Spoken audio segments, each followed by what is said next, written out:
Hey friends, I want to share with you some of the story and my heart behind our new song, Better Than.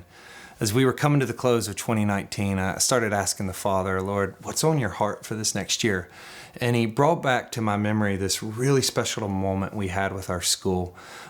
It was this time of worship where we had come to the end of a couple hours of worship. And it was like this crescendo in His presence. And our students rose up and began to sing this chorus spontaneously. It's gonna be better than, better than, better than I could dream. And I'm not sure how long we sang it, but it was like tangible hope, just like waves just kept crashing on the room and coming out of our hearts. And our students were singing it over their stories, over their future, over their marriages, over their families and their children that were coming, that God was going to be better than, better than, better than I could dream. And as I was remembering this chorus, I crafted this song of hope around this chorus as a declaration over this next year and this next season of our life.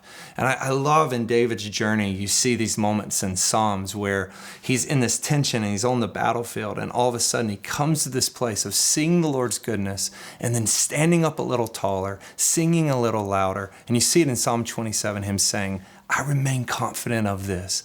I will see the goodness of the Lord in the land of the living. And it's like he begins to prophesy into tomorrow the goodness of God.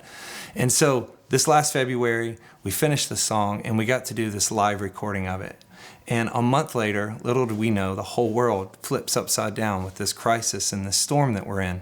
And now we're releasing this song about it being better than in the middle of a lot of our world's not feeling better than.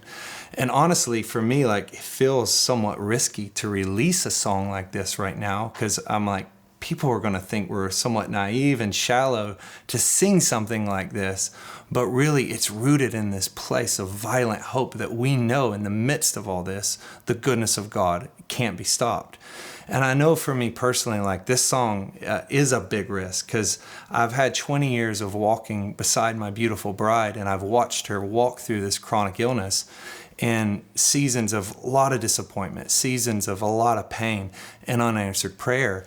And but I've come to this place of, I want to believe what heaven's saying more than the forecast of the world.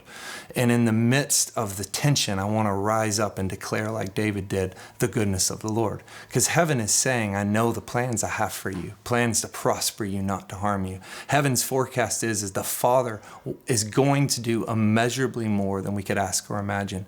So I pray, as we give you guys this new song, that as you listen to it and then you begin to sing it, that it would become a weapon of hope, a prophecy over your homes, your schools, your marriages, your future, and your story, that you will see the goodness of the Lord in the land of the living. And He is going to be better than we could ask or imagine.